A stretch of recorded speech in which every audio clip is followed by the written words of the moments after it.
Bismillahirrahmanirrahim. Assalamualaikum warahmatullahi wabarakatuh. Nama saya Nasfatun Hasanah dari kelas A Perbankan Syariah UIN Raden Intan Lampung.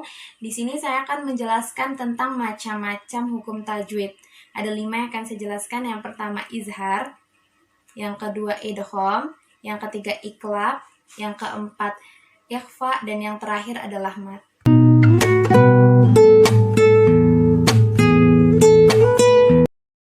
Dan hukum tajwid yang pertama yaitu izhar. Izhar di sini artinya jelas atau terang. Izhar dibagi menjadi 2, yaitu izhar halqi dan izhar syafawi. Izhar halqi adalah hukum nun sukun, sedangkan izhar syafawi adalah hukum mim sukun. Dan pengertian dari izhar halqi adalah apabila ada nun sukun atau tanwin bertemu dengan 6 huruf izhar halqi, yaitu a, h, ain, ghain, ha, kha. Lalu izhar syafawi, apabila ada mim sukun bertemu dengan seluruh huruf hijaiyah kecuali mim dan ba. Dan untuk catatannya, lebih jelas jika bertemu dengan wa dan fa.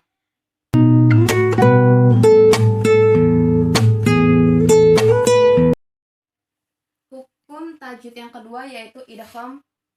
Idgham sendiri artinya adalah ditasydidkan. Nah, idgham dibagi menjadi 3, yaitu idgham bi gunnah, idgham bil gunnah, dan idgham mimi.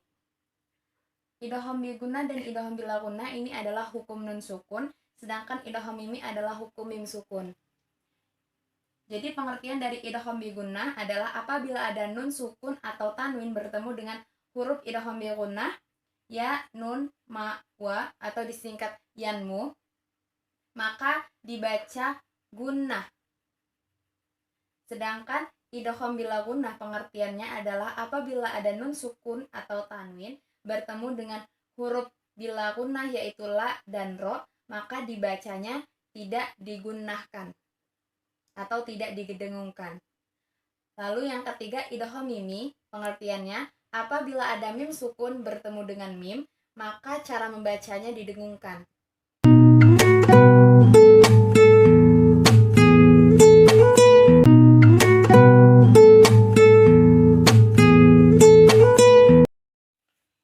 Tajwid yang keempat yaitu ikhfa. Ikhfa artinya samar-samar. Ikhfa di sini dibagi menjadi 2, yaitu ikhfa hakiki dan ikhfa syafawi. Ikhfa hakiki adalah hukum nun mati, sedangkan ikhfa syafawi itu hukum mim mati. Jadi pengertian dari ikhfa hakiki apabila ada nun sukun atau tanwin bertemu dengan 15 huruf ikhfa hakiki, yaitu ta, sa, ha, da, zal, za, sya, sa, so, do, to, zo, fa, ko, ka. Maka dibaca samar-samar di antara izhar dan idgham, samar-samarnya. Lalu yang kedua ikhfa syafawi.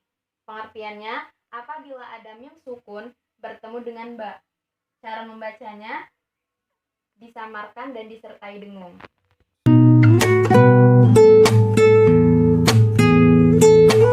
Yang kelima yaitu mat.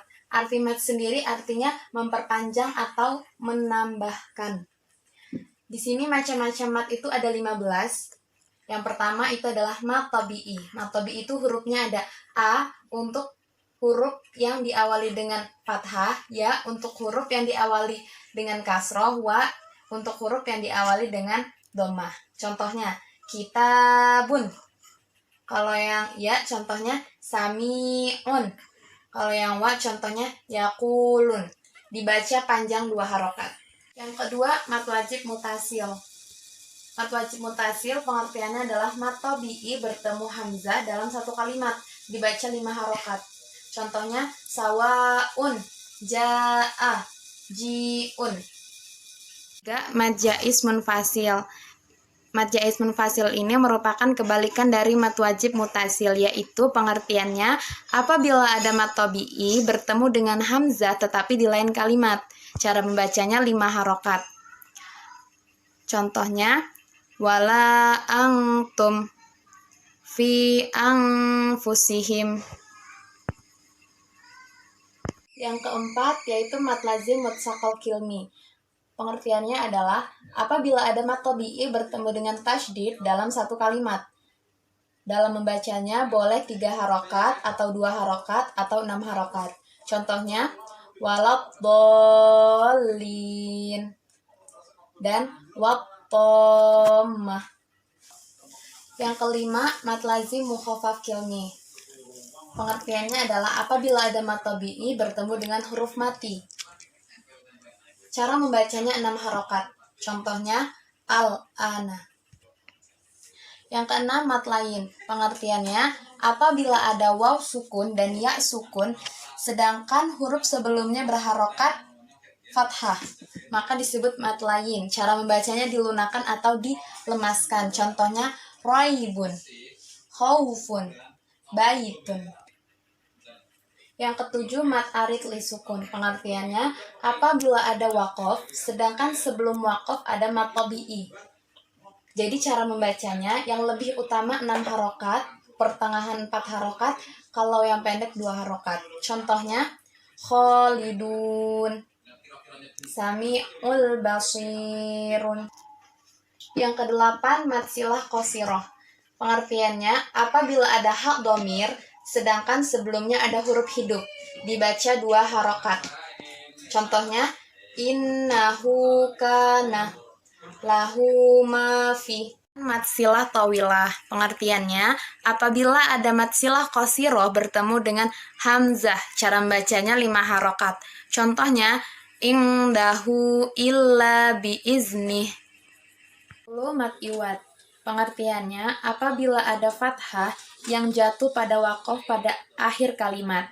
Cara membacanya 2 harokat. Contohnya aliman hakiman, sami'an basiron. 11, mad badal.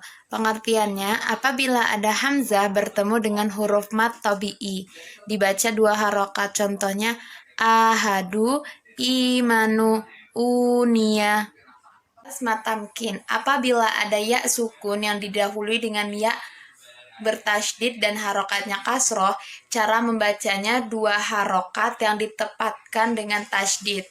Contohnya an-nabiyina dan huyitum. Yaitu mad lazim harfi musyabba. Pengertiannya biasanya ditemukan di permulaan ayat dalam Al-Quran. Hurufnya na, ko, so, a, sa, la, ka, ma, atau bisa disingkat naqoso asalukum. Cara membacanya 6 harokat. Contohnya alif lam mim nun yasin. 11, mad lazim harfi mukhaffaf. Pengertiannya sama dengan mad lazim harfi musyabba, yaitu ditemukan di permulaan ayat dalam Al-Quran. Hurufnya ha, ya, to, ha, ro, atau bisa disingkat hayun tohiro. Cara membacanya 2 harokat. Contohnya hamim. Dan yang terakhir atau yang ke-15 yaitu mad farqi.